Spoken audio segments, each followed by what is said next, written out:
So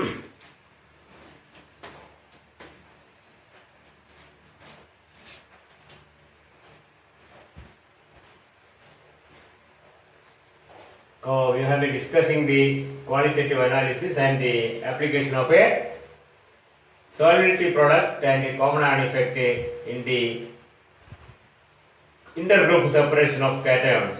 Then we will see the role of HCl. So we can see that in the again first group we have HCl as the reagent. In the second group we have HCl plus H2S as the reagent. In the third group we have ammonium chloride and ammonium hydroxide as the reagent. And in the fourth group we have ammonium പലപ്രാവശ്യം പറഞ്ഞാണ് ഞാനിത് വീണ്ടും വീണ്ടും പറയുന്നത് ഇത് കളിക്കുന്നാളെങ്കിലും ഓർത്ത് വെക്കണം. കാരണം നമ്മൾ പ്രാക്ടിക്കൽ എക്സാമിനേഷന് അല്ല പ്രാക്ടിക്കലി ചെയ്യുമ്പോൾ നിങ്ങൾ ബൈഹാർട്ട് പഠിക്കേണ്ട കാര്യങ്ങളാണിത്. NH4Cl, NH4OH and NH4 twice CO3.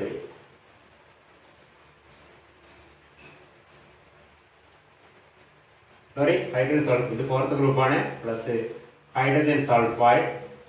And in the fifth group we have ammonium chloride, ammonium hydroxide and ammonium carbonate.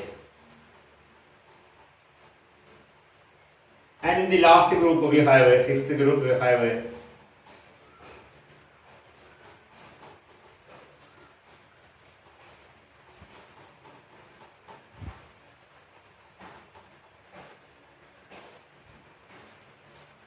and we have also seen that in the first group cations are precipitated as the chlorides, second group cations as their sulfides, third group cations as their hydroxides, fourth group cations as their sulfides, fifth group cations as their carbonate, and the last group as its phosphate. And we have seen what is the role of a hydrochloric acid in second group. The second group cations are precipitated as the sulfides. So H2S is sufficient, but we are adding HCl. In the HCl, the role is second group. The role of HCl is to suppress the ionization of hydrogen sulfide to such an extent that the amount or quantity of sulfide ions in that medium is very low. Concentration of sulfide ions in that acid medium is very low. Why? Because in acid medium we have a large number of H plus ions, and this will suppress the ionization of H2S into H plus and sulfide ions. Common ion effect കൊണ്ട് very strong electrolyte ആയ HCl weak electrolyte ആയ H2S ന്റെ ionization suppress ചെയ്യുന്നു. അതുകൊണ്ട് ആ മീഡിയത്തിലെ സൾഫൈഡിന്റെ concentration വളരെ പരിമിതമായിരിക്കും. അത് പരിമിതമാക്കി നിർത്തുന്നത് പരിമിതത്തിൽ നിന്ന് കൂടിപ്പോയാൽ ലേശം കൂടിപ്പോയാൽ ഫോർത്ത് ഗ്രൂപ്പിലുള്ള കാറ്റയോൺസ് ആയ കൊബാൾട്ടും സിങ്കനും മാംഗനീസും ഒക്കെ പ്രിസിപിറ്റേറ്റ് ചെയ്തു പോകും.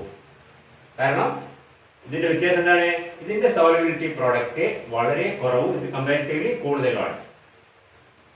കുറച്ച് ലളിതമായ ഭാഷയിൽ പറഞ്ഞാൽ എന്താണ്, ഈ ഫോർത്ത് ഗ്രൂപ്പ് കാറ്റയോൺസ് ആയ സിങ്ക്, മാംഗനീസ്, കൊബാൾട്ട്, നിക്കലിനെ പ്രിസിപിറ്റേറ്റ് ചെയ്യിക്കണമെങ്കിൽ ആ മീഡിയത്തിൽ കൂടുതൽ സൾഫൈഡ് അയോൺസിന്റെ ആവശ്യമുണ്ട്. ആ കൂടുതൽ വരാതിരിക്കാനാണ് നമ്മൾ സെക്കൻഡ് ഗ്രൂപ്പിൽ HCl ഉപയോഗിക്കുന്നത്. HCl ആഡ് ചെയ്ത് കഴിഞ്ഞാൽ വളരെ കുറച്ച് മാത്രമേ സൾഫൈഡ് ഉണ്ടാവൂ. കാരണം എന്താണ്? കാരണം നമ്മളെ കോമൺ അയോൺ ഇഫക്റ്റ് ആണ്. അതുകൊണ്ടാണ് ഫോർത്ത് ഗ്രൂപ്പ് എത്തുമ്പോഴേക്കും മീഡിയം ഇവിടുന്ന് അസിഡിക്, ഇവിടെ എന്താണ്, ആൽക്കലൈൻ ആണ്.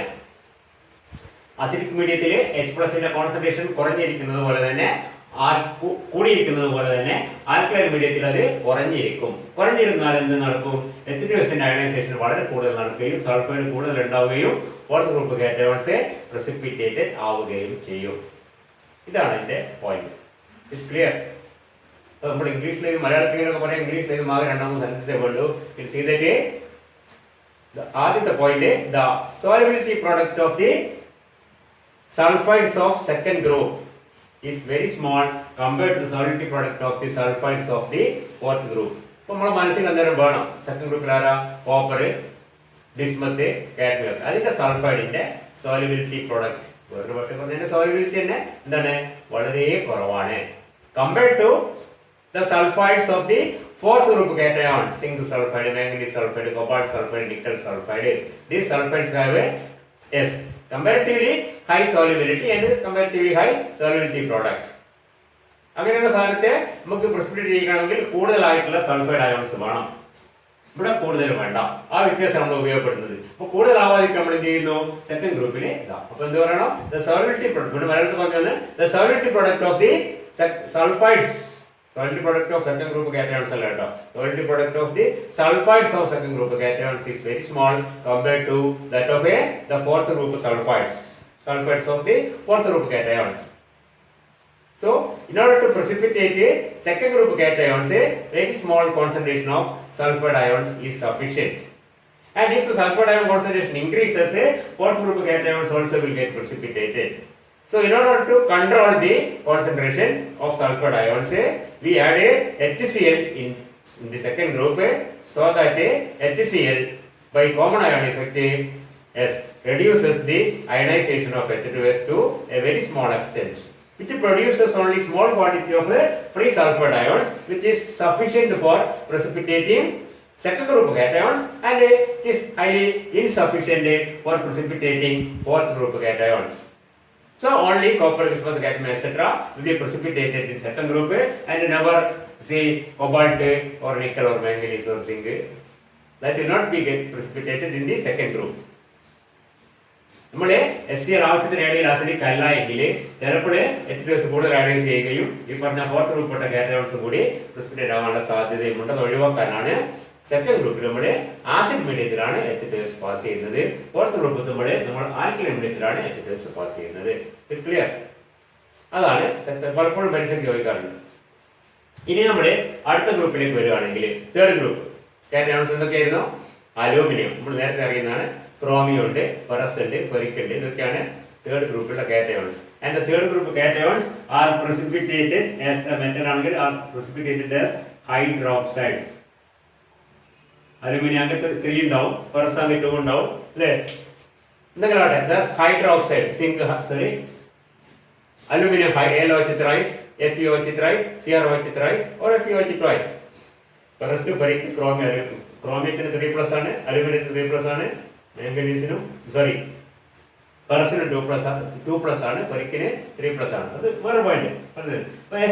ഹൈഡ്രോക്സൈഡ്സ്, അവിടെ നമ്മള് ഹൈഡ്രോക്സൈഡ് ആണ് precipitating ചെയ്യുന്നത്. പക്ഷെ നമ്മൾ എന്ത് ചേർത്തതിന്റെ കൂടെ അമോണിയം ക്ലോറൈഡ് കൂടി ചേർത്തുന്നുണ്ട്. അവിടെ ചോദ്യം അതാണ്, നിങ്ങൾക്ക് ഏകദേശം ശ്രദ്ധിച്ചാണെന്ന് മനസ്സിലാവും. What is the role of ammonium chloride in third group? We are adding large quantity. കുറച്ചൊന്നും പറഞ്ഞാൽ നല്ലോണം നമ്മൾ ചെയ്യുമ്പോൾ ശ്രദ്ധിക്കുക. അമോണിയം ക്ലോറൈഡ് സൊല്യൂഷൻ നല്ല ഒഴിക്കുക. അമോണിയം ക്ലോറൈഡ് നല്ല സോളിഡ് അതിലേക്ക് ആഡ് ചെയ്യുക. Strong solution of ammonium chloride അതിലേക്കാണ് നമ്മൾ എന്ത് ചെയ്യുന്നത്? അമോണിയം. ഇവിടെ ഒരു കോമൺ ആയോണ്ട് കാണുന്നത് ammonium. Ammonium hydroxide is a weak example നേരത്തെ കണ്ടിട്ടുണ്ട്. കോമൺ ആയിട്ട് ഫിറ്റ് പഠിച്ചത്. Ammonium hydroxide is a weak base, ammonium chloride weak electrolyte, ammonium chloride is a strong electrolyte. So this strong electrolyte which has a common ion with this weak electrolyte will suppress the ionization of this weak electrolyte. അതിനോട് പോലെ യാതൊരു വ്യത്യാസം ഇവിടെ പറഞ്ഞ പോലെ തന്നെയാണ്. ഇവിടെ നമ്മൾ ശ്രദ്ധിച്ചാൽ മനസ്സിലാവും. ഇവിടുത്തെ കോമൺ അയോൺ എന്താണ്? ഇതാണ് H ആണ്. ഇവിടുത്തെ കോമൺ അയോൺ എന്താണ്? അമോണിയ.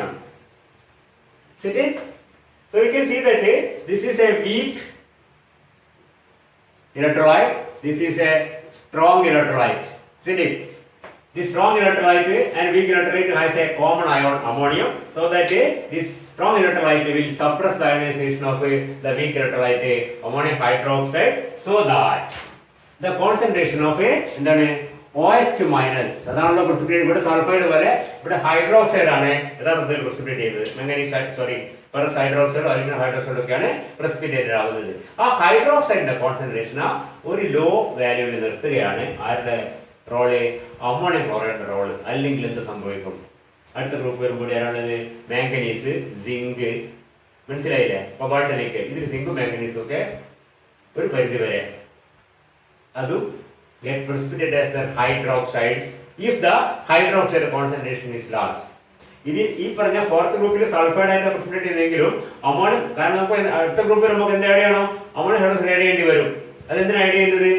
അത് മീഡിയം ആൽക്കലൈൻ ആക്കാനാണ്. പക്ഷേ അമോണിയം ഹൈഡ്രോക്സൈഡ് ഇവിടെ അമോണിയം ക്ലോറൈഡ് കൂടി ആഡ് ചെയ്ത് കഴിഞ്ഞാൽ എന്താവും? ഹൈഡ്രോക്സൈഡ് ആയ കോൺസെൻട്രേഷൻ വളരെ കുറഞ്ഞിരിക്കുകയും തേർഡ് ഗ്രൂപ്പ് കാറ്റയോൺസിന്റെ ഹൈഡ്രോക്സൈഡ്, ഫോർ എക്സാമ്പിൾ അലുമിനിയം ഹൈഡ്രോക്സൈഡോ അല്ലെങ്കിൽ എന്താണ് ഫെറസ് ഹൈഡ്രോക്സൈഡോ ഫെറിക് ഹൈഡ്രോക്സൈഡോ ആയിട്ട് കമ്പയർ ചെയ്യുമ്പോൾ ഇവിടെയുള്ള സിങ്ക് ഹൈഡ്രോക്സൈഡിന്റെ സോലബിലിറ്റി പ്രൊഡക്റ്റ് വളരെ കൂടുതലാണ്. ക്ലിയർ ആകുന്നുണ്ടോ? നമ്മൾ അമോണിയം ക്ലോറൈഡ് ആഡ് ചെയ്തില്ല എങ്കിൽ അമോണിയം ഹൈഡ്രോക്സൈഡ് ആഡ് ചെയ്യുമ്പോൾ എന്ത് സംഭവിക്കും? A large quantity of hydroxide ion will be present in that medium. That will cause, of course, the precipitation of the third group cations. No problem. കൂടിപ്പോയ കുഴപ്പമില്ല. പക്ഷെ എന്താണ് കൂടിപ്പോയാല് സിങ്കോ manganese ഒക്കെ third ഗ്രൂപ്പില് തന്നെ third ഗ്രൂപ്പിൽ ചിലപ്പോൾ മാംഗനീസ് പിന്നെ നമ്മൾ പഠിക്കും തേർഡ് ഗ്രൂപ്പില് പ്രസിപ്പിറ്റേറ്റ് ചെയ്തു. അതിനെ ഒഴിവാക്കാനാണ് നമ്മൾ തേർഡ് ഗ്രൂപ്പില് അമോണിയം ഹൈഡ്രോക്സൈഡ് ആഡ് ചെയ്യുന്നതിന് മുമ്പേ എന്ത് ആഡ് ചെയ്യുന്നത്? അമോണിയം ക്ലോറൈഡ് ആഡ് ചെയ്യുന്നത്. That also ammonium chloride is added not as the solution but as solid crystal itself. Solid in a teaspoon spatula ഉപയോഗിച്ച് നമ്മൾ അതിലേക്ക് സൊല്യൂഷനിലേക്ക് ഇടുക ചെയ്യുന്നത്. കുറേ വേണം. ആ കുറേ അമോണിയം ക്ലോറൈഡ് ഉണ്ടെങ്കിൽ അമോണിയം ഹൈഡ്രോക്സൈഡിന്റെ അയണൈസേഷൻ അത്രയും സപ്രസ് ആവുകയും കുറച്ച് മാത്രം ഹൈഡ്രോക്സൈഡ് അയോൺ അതിലുണ്ടാവുകയും ചെയ്യും. മനസ്സിലായില്ലേ? And that hydroxide ion is sufficient for precipitating the cations of a third group, namely aluminum, chromium and iron. And that low value of hydroxide, low concentration of hydroxide ion is insufficient for precipitating say zinc hydroxide or manganese hydroxide, which will otherwise be precipitated if we have a large quantity of OH minus ions in that medium. Is it clear? അവിടെയും OH minus ion concentration ഒരു പരിധിയിൽ കൂടാതിരിക്കാൻ, വളരെ താഴ്ന്ന പരിധിയിൽ നിർത്താൻ ആരുപയോഗിക്കും നമ്മൾ? Ammonium chloride. What is the role of ammonium chloride? Ammonium chloride, by virtue of this common ion effect, suppresses the ionization of ammonium hydroxide, so that the concentration of a hydroxide ion in that reaction mixture in that medium is maintained at a very low value, which is sufficient for precipitating cations of the third group. And it is not sufficient for the unwanted precipitation of say zinc or manganese of the fourth group as the corresponding hydroxide. OH കൂടുതലുണ്ടെങ്കിൽ zinc ഹൈഡ്രോക്സൈഡോ അല്ലെങ്കിൽ manganese ഹൈഡ്രോക്സൈഡോ ഇത് ചെയ്യുമ്പോൾ ആലോചിക്കുക. Ammonium chloride add ചെയ്ത് കുറഞ്ഞു പോയി കഴിഞ്ഞാൽ ചിലപ്പോൾ ഫോർത്ത് ഗ്രൂപ്പും കൂടി തേർഡ് ഗ്രൂപ്പിലൂടെ കാര്യം പ്രസിപ്പിറ്റേറ്റ് ചെയ്യും. നമുക്ക് ചെയ്യലാകെ കോംപ്ലിക്കേഷൻ ആവാറുണ്ട്. സാധാരണ ചെയ്യുന്നത് ആ സൊല്യൂഷൻ എടുക്കുക, അല്ലെങ്കിൽ അമോണിയം ക്ലോറൈഡ് കുറേശ്ശെ ഇടുക, ഇങ്ങനെ അളക്കുക, ലയിക്കുന്നതിന്റെ പരമാവധി ലയിപ്പിക്കുക. അമോണിയം ക്ലോറൈഡ് പരിധി വരെ ലയിക്കും. ലയിച്ചതിന് ശേഷം മാത്രം എന്ത് ചെയ്യുക? അമോണിയം ഹൈഡ്രോക്സൈഡ് ഒഴിക്കുക. അപ്പോഴേ എന്ത് ചെയ്യും? ആ മീഡിയത്തിൽ വളരെ കുറച്ച് മാത്രം ഹൈഡ്രോക്സൈഡ് ഉണ്ടാവും. And that will cause the precipitation of third group cations, no problem, and that will not cause the precipitation of the fourth group cations, so that there is no interference. Okay, അപ്പം വലിയ പ്രശ്നം ഒഴിവാക്കിയിട്ട് അതാണ് ammonium ക്ലോറൈഡിന്റെ റോൾ. Ammonium chloride add ചെയ്തില്ലായിരുന്നെങ്കിൽ third ഗ്രൂപ്പും fourth ഗ്രൂപ്പും എല്ലാം കൂടി ഒറ്റയടിക്ക് പ്രസിപ്പിറ്റേറ്റ് ചെയ്യും. മനസ്സിലായില്ലേ? And you will get confused a lot. മാത്രമല്ല എന്താണ് അനാലിസിസ് കംപ്ലീറ്റ് തെറ്റാനുള്ള സാധ്യതയുണ്ട്. അതുകൊണ്ടാണ് നമ്മൾ അവിടെ എന്ത് ആഡ് ചെയ്യുന്നത്? അമോണിയം ക്ലോറൈഡ് ചെയ്യുന്നത്. It clear? ഇനി ഇതിലേക്ക് വന്നു കഴിഞ്ഞാൽ ഫോർത്ത് ഗ്രൂപ്പ് എത്തി. ഫോർത്ത് ഗ്രൂപ്പ് എത്തി എന്താണ്? The fourth group cations cobalt, nickel, zinc and manganese are precipitated not as the hydroxide but as the sulphides. അവിടെ നമ്മൾ അമോണിയം ക്ലോറൈഡും അമോണിയം ഹൈഡ്രോക്സൈഡ് H2S ചേർന്ന ഇതിനാണ് what's the role of a ammonium hydroxide? Ammonium hydroxide actually makes the medium alkaline, so that ഇവിടെ ഉണ്ടായിരുന്ന പ്രശ്നം ഒഴിവാക്കിയിട്ട് acid മീഡിയത്തിൽ H2S ionization സപ്രസ്ഡ് ആവുമെങ്കിൽ ആൽക്കലൈൻ മീഡിയത്തിൽ അത് എന്താണ് കൂടുതൽ നടക്കും. ന്യൂട്രൽ മീഡിയത്തെക്കാൾ കൂടുതലായിരിക്കും എന്ത്? the ionization of H2S in alkaline medium, so that we need an alkaline medium and we add ammonium hydroxide, and we have to suppress the ionization of ammonium hydroxide, for that we add ammonium chloride. Okay, മനസ്സിലായോ? Ammonium chloride ammonium hydroxide ഒഴിക്കുമ്പോൾ തന്നെ precipitate വരാൻ പാടില്ല. കാരണം എന്താണ്? അന്നേരം ഇതിന്റെ സിങ്കിന്റെയോ മാംഗനീസിന്റെയോ hydroxide നമുക്ക് സൾഫൈഡ് ആയിട്ടാണ് കിട്ടുന്നത്. So we are adding ammonium chloride, ammonium hydroxide and hydrogen sulphide. Okay, അപ്പൊ അതാണ് നമ്മുടെ കോമൺ അയോൺ ഇഫക്റ്റിന്റെയും സോളിഡ് പ്രൊഡക്റ്റിന്റെയും സ്വാധീനം എവിടെ? In the qualitative analysis. Qualitative analysis നമ്മൾ ജനറൽ ആയിട്ട് പറയുമെങ്കിലും നമ്മളെ സംബന്ധിച്ച് നമ്മൾ ചെയ്യുമ്പോൾ വരുന്ന എവിടെയാണ്? That is during the inter group separation. Inter group സെപ്പറേഷന്റെ പ്രധാനപ്പെട്ട ലക്ഷ്യം തന്നെ എന്താണ്? To differentiate the cations which is present in our mixture. into different groups. Identify to which group actually does this cation belong. നമുക്ക് ഇതിനെപ്പറ്റി നമുക്ക് തന്ന mister ഒരു വെളുത്ത പൊടിയോ അല്ലെങ്കിൽ ചുവന്ന പൊടിയോ എന്തെങ്കിലായിരിക്കും. അത് നോക്കി കഴിഞ്ഞാൽ അതൊക്കെ ടെസ്റ്റ് ചെയ്ത് നോക്കി കഴിഞ്ഞാൽ പെട്ടെന്ന് നമുക്ക് ഒന്നും മനസ്സിലാവില്ല. അതിൽ ഏത് കാറ്റഗോൺസ് ഉള്ളത് മനസ്സിലാക്കണം. ആദ്യം ഏത് ഗ്രൂപ്പ് പെട്ടെന്ന് മനസ്സിലാക്കണം. അതിനാണ് നമ്മൾ എന്ത് ചെയ്യുന്നത്, ഇന്റർ ഗ്രൂപ്പ് സെപ്പറേറ്റ് ചെയ്യുന്നത്. ഏത് ഗ്രൂപ്പിൽ പെട്ടെന്ന് മനസ്സിലാക്കി കഴിഞ്ഞാൽ വളരെ എളുപ്പമാണ് പിന്നെ ചെയ്യാൻ. നമ്മൾ ചെയ്യുമ്പോൾ മനസ്സിലാവും, നമ്മൾ ചെയ്യുന്നതാണ് കാര്യങ്ങൾ മനസ്സിലാക്കുക. അപ്പോൾ അത് കൃത്യമായിട്ട് മനസ്സിലാക്കുക എന്താണ് സോളിബിലിറ്റി പ്രോഡക്റ്റ്, എന്താണ് കോമൺ അയൺ എഫക്റ്റ്, അതെങ്ങനെയാണ് നമ്മുടെ ഈ പറഞ്ഞ ഇവിടെ ബാധകമാണെന്ന് മനസ്സിലാക്കി കൊടുക്കുക. ഓക്കെ,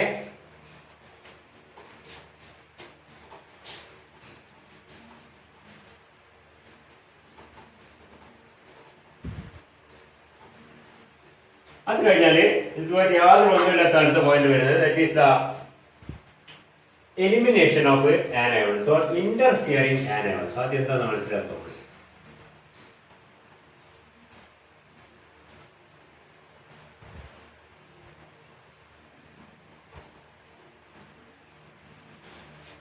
നമുക്കൊരു മിക്സർ അനാലിസിസ് തരുമ്പോൾ ഞാൻ നേരത്തെ പറഞ്ഞു it will be given A mixture of two salts. നമ്മുടെ എക്സാമ്പിൾ ആയിട്ട് കാൽസ്യം കാർബണേറ്റും മാഗ്നീഷ്യം ക്ലോറൈഡും കൂടി മിക്സ് ചെയ്ത് തരാം. നമ്മളത് അനാലിസ് ചെയ്തിട്ട് എന്താ കണ്ടുപിടിക്കുന്നത്, ആദ്യം അതിലുള്ള പ്രസന്റ് ആയിരിക്കുന്ന ആനയോൺസ്. നമ്മൾ മിക്സർ അനാലിസിസ് സോൾട്ട് അനാലിസിസ് ചെയ്തിട്ടുണ്ട്. ആദ്യം നമ്മൾ ആനോൺ ആണ് ഐഡന്റിഫൈ ചെയ്തത്, അതിനുശേഷം കാറ്റയോൺ. അപ്പൊ ആനയോൺസ് കണ്ടുപിടിച്ച് കഴിഞ്ഞാൽ നമുക്ക് എന്തെങ്കിലുമൊക്കെ ടെസ്റ്റ് കിട്ടും. നമുക്ക് കാർബണേറ്റ് ടെസ്റ്റും കിട്ടും, ക്ലോറൈഡ് ടെസ്റ്റും കിട്ടും അല്ലേ.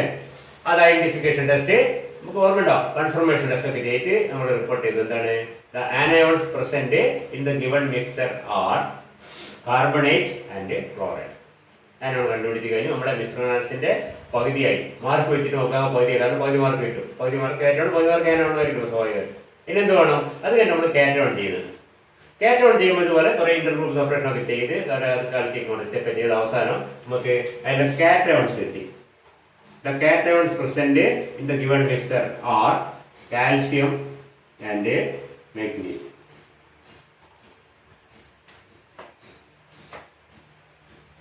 അപ്പോൾ നമ്മൾ അവസാനം ഫൈനൽ റിപ്പോർട്ട് എഴുതി.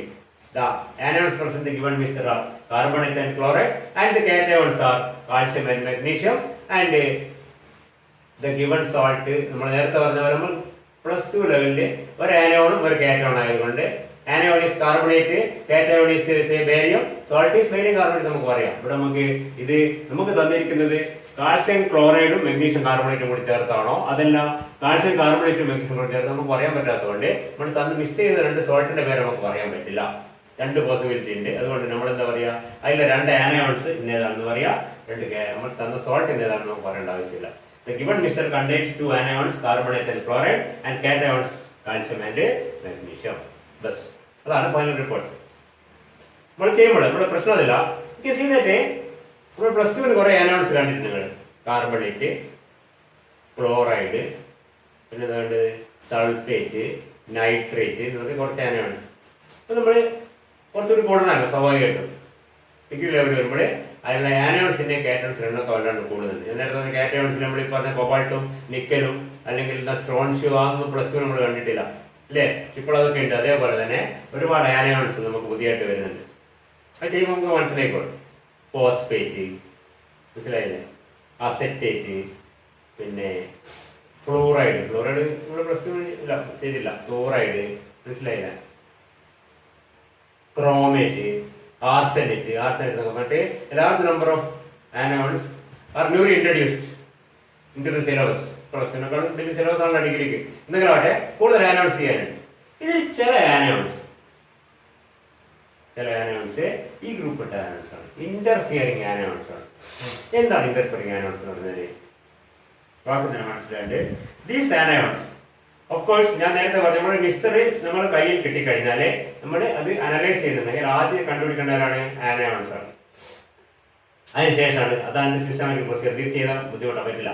മനസ്സിലായില്ലേ? ആനോൺസ് കണ്ടുപിടിച്ചതിന് ശേഷമാണ് കാറ്റയോൺസ് കണ്ടുപിടിക്കുന്നത്. ഈ ആനോൺസ് ഐഡന്റിഫൈ ചെയ്ത് കഴിഞ്ഞ് കൺഫേം ചെയ്ത് കഴിഞ്ഞാൽ നമുക്ക് മനസ്സിലാവും അതിൽ ചിലപ്പോൾ ഫ്ലൂറൈഡിന്റെ പ്രസൻസ് ഉണ്ട്, അല്ലെങ്കിൽ സേ ഓക്സലേറ്റിന്റെ അത് നമ്മൾ കാണാത്ത പ്രസൻസ് ഉണ്ട്.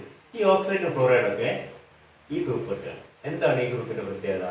ബാക്കി മനസ്സിലാവും. This will interfere in the analysis of a cations. മനസ്സിലായില്ലേ? കാറ്റോൺസ് കണ്ടുപിടിക്കാനുള്ള ഒരു സിസ്റ്റമാറ്റിക് പ്രൊസീജിയർ നമ്മുടെ കയ്യിലുണ്ട്.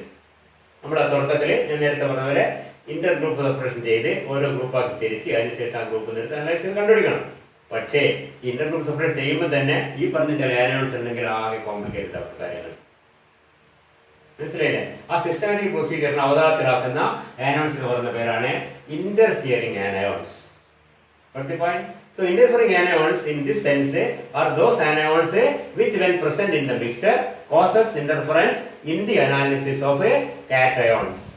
Anions നമുക്ക് കണ്ടുപിടിക്കാൻ കുഴപ്പമില്ല, പക്ഷെ ഇവൻ ഉണ്ടെങ്കിൽ മറ്റേത് ശരിയാവില്ല. ഏത് കാറ്റയോൺ കണ്ടുപിടിക്കാൻ നമുക്ക് പറ്റില്ല, പല പ്രശ്നങ്ങളുണ്ടാക്കും, നമ്മളെ തെറ്റിക്കും. You will go wrong if you proceed with this anions. ഈ ആനയോൺസ് അതിൽ വെച്ചുകൊണ്ട് ഇവനെ നിർത്തിക്കൊണ്ട് നമുക്ക് ചെയ്യാൻ പറ്റില്ല. അപ്പോൾ അവനെ നമുക്ക് ഒഴിവാക്കണം, അതാണ് പ്രശ്നം. ആ മിക്സർ എടുത്തിട്ട് ആ ആനയോൺസിന്റെ ബലം പിടിച്ചതിന് പുറത്താക്കിയതിന് ശേഷം മാത്രമേ നമുക്ക് കാറ്റയോൺസ് ചെയ്താൽ കൃത്യമായ ഉത്തരം കിട്ടുകയുള്ളൂ. എല്ലാ ആനയോൺസും ഇല്ല. ഇങ്ങനെ കുഴപ്പമുണ്ടാക്കുന്ന ആനയോൺസ് പറയുന്ന പേരാണ് interfering anions. Those anions which when present in the mixture causes interference in the analysis of a cations. ഇവൻ ഉണ്ടെങ്കിൽ മറ്റവൻ കിട്ടൂല. മനസ്സിലായില്ലേ? കാറ്റയോൺസ് കിട്ടാൻ ബുദ്ധിമുട്ടായിരുന്നു പലപ്പോഴും. കിട്ടാൻ ബുദ്ധിമുട്ടെന്ന് പറഞ്ഞാൽ ടെസ്റ്റ് കിട്ടില്ല എന്നല്ല, ടെസ്റ്റ് കംപ്ലീറ്റ് റോങ്. നമുക്കിപ്പോൾ ഇന്നേപോലെ കിട്ടി എന്നതാണ് നമ്മൾ പറയും. എക്സ്പെരിമെന്റ് ഒബ്സർവേഷൻ ഇൻഫറൻസ് നമുക്ക് വേണ്ടാത്ത ഒബ്സർവേഷൻ കാണിച്ചു തരും, ഇല്ലാത്ത പ്രസിപ്പിറ്റേറ്റ് കാണും. അപ്പോൾ ആകെ കൺഫ്യൂഷൻ, നമ്മൾ ഇതാണെന്ന് വിചാരിക്കും, പക്ഷെ അതല്ല. അതാണ് ഇതിന്റെ കുഴപ്പം.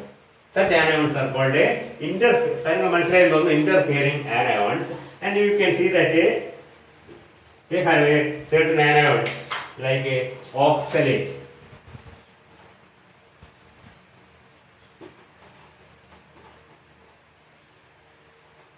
Oxalate, borate,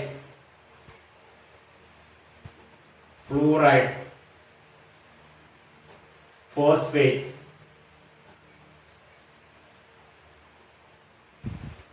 chromate,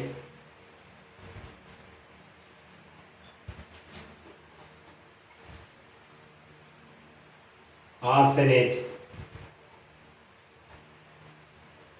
arsenite. ഇത്രയും ആനയോൺസ് ആണ് ഓക്കെ ഇന്റർഫറിംഗ് ആനയോൺസ് ആയിട്ട് നമ്മുടെ കസ്റ്റഡിയിലുള്ളത്. ഏതൊക്കെയാണ്? ഓക്സലേറ്റ്. ഓക്സലേറ്റിന്റെ ഫോർമുല എന്തായിരിക്കും? Oxalate is the salt of oxalic acid. നമ്മൾ നേരത്തെ പഠിച്ചിട്ടുണ്ട്, C2O4 2-. ബോറേറ്റ്. ബോറേറ്റ് പല വിധത്തിലുള്ള ഫോർമുലയിൽ സിമ്പിൾ ആയിട്ട് PO2-.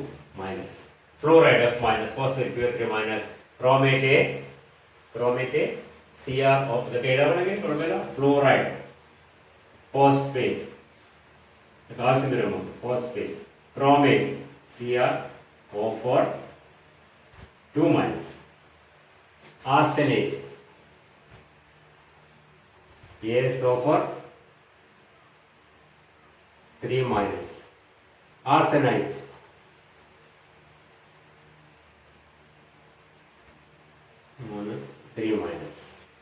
പല ഫോമിലുണ്ട്.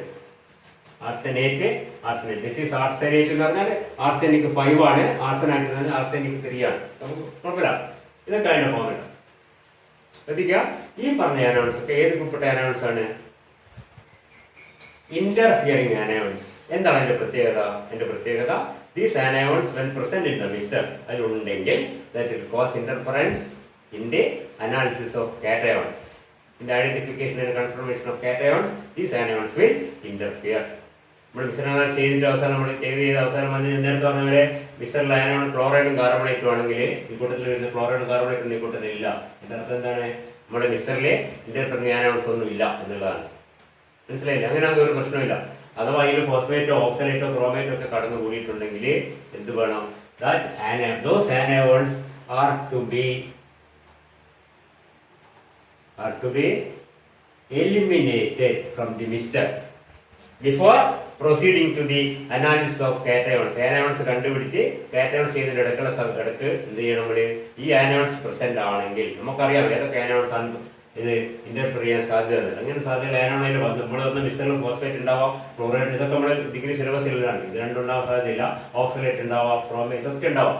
ഇതൊക്കെ ഇതിലേതെങ്കിലും ഒന്നിച്ചുണ്ടാവില്ല, ഏതെങ്കിലും ഒന്നുണ്ടെങ്കിൽ ഉടനെ എന്ത് ചെയ്യണം, അത് നമ്മളെ ഒഴിവാക്കി കളഞ്ഞിട്ട് വേണം ആ വിശ്രമം. അതിന് മെത്തേഡാണ് പഠിക്കാൻ പോകുന്നത്. നമ്മൾ ഒഴിവായിട്ട് വേണം നമ്മൾ കാറ്റയോൺസിനെ അനാലിസിസ് ചെയ്യാൻ. എന്നിട്ട് വേണമെങ്കിൽ ചെയ്താൽ മാത്രം നമുക്ക് കൃത്യമായ ഓരോ ഗ്രൂപ്പിൽ കാറ്റയോൺസ് കിട്ടിയിട്ട് അതിനെ അനലൈസ് ചെയ്തിട്ട് നമുക്ക് അവസാനം റിസൾട്ടിൽ എത്തിപ്പെടാൻ പറ്റും. അല്ലെങ്കിൽ നമ്മൾ will go wrong in the analysis of a cations if some of these anions are present in the list. Those anions are called interfering anions, and these interfering anions are to be eliminated before proceeding to the analysis of cations. Okay, we'll see the remaining in the next class.